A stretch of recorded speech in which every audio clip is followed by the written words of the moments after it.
We now ask House Budget Committee Chairman Paul Ryan what the Republicans are expecting tonight. Congressman, good morning. Hey, good morning, Charlie. Welcome on the new gig. Thank you very much. That's what we call it around here, a gig. So let me just ask, did you hear what David Plouffe said? And do you expect that there is a willingness on the part of Republicans to listen carefully and see if the president, in wanting to reform taxes, wanting to consider investments in the future, might be common ground?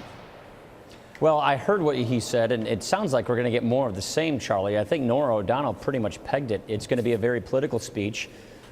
We've heard good speeches from the president before. We've heard the same kind of rhetoric before, and look at the kind of results we're getting. So it sounds to me like it's going to be more of a spending wish list, more borrowing, more spending, and tax increases, which really disproportionately hit successful small businesses, manufacturers. If we're for more American energy and more manufacturing, then why is he opposing the Keystone Pipeline? Why is he proposing these new tax increases on manufacturers?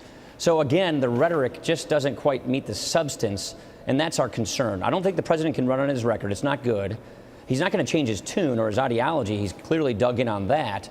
And so I think he's going to resort to this divisiveness. And that's what's concerning to me, because it's going to be a politically divisive speech, or at least what we're seeing come before us is a politically divisive agenda that does not grow the economy or grow jobs. But unfortunately, I think he's going to double down on the direction he's taken us. Today marks 1,000 days since the Senate bothered trying to pass a budget. We have an economic and debt crisis, which only can be addressed if Congress gets to work and passes a budget. But his party hasn't passed a budget for 1,000 days, and it's just a record I don't think he can get around. As you say that, there is a man leading the Republican primary race in Florida who described your efforts as social engineering. Speaker Gingrich, in an earlier conversation, as you well know, said what you propose to do in terms of cuts in Medicare and other programs proposed by you, social engineering. Well, if he checked the tape, he took that back. He recognized that he misspoke, and he's actually endorsed what we proposed. Charlie, here's the issue. Medicare is going bankrupt. The president's new health care law puts a board of 15 unelected, unaccountable bureaucrats this year in charge of price controlling and therefore rationing Medicare. What we have said is, don't make changes to people 55 and above, but save the program for bankruptcy for those 55 and below, 54 and below. And the way in which we propose to do that is have Medicare work just like the program that members of Congress and federal employees have. It's an issue that is gaining traction and has bipartisan support here in the Capitol. And so this is something where we have put ideas on the table. We're putting solutions on the table, not just rhetoric, to try and fix this country's primary problems. Erica. Another idea that's getting a lot of attention, and good morning, sir. Nice to have you back with us this morning. Hey, Erica, good morning. Is this idea to have the wealthy pay more in taxes. Now, when you look at how the American people feel about this, there's an overwhelming majority that are in favor of it. Polling from Bloomberg, the Washington Post, CBS, American Express find the same things. Most recently, 68% of people support raising income taxes, taxes on incomes of $250,000 and higher.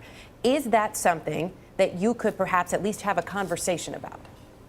Well, see, here's the issue, Erica. What people just don't realize when they're given these poll questions is most small businesses pay their taxes as individuals.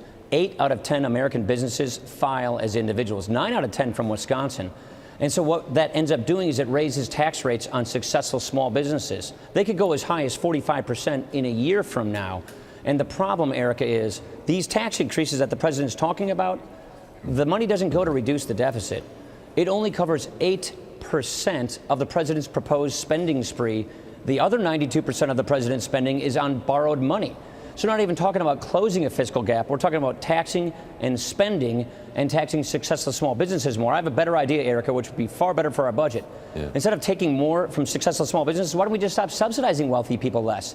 Income limit the government payments they get. Stop corporate welfare. Stop crony capitalism. Don't spend money on these people, which is what the government's doing.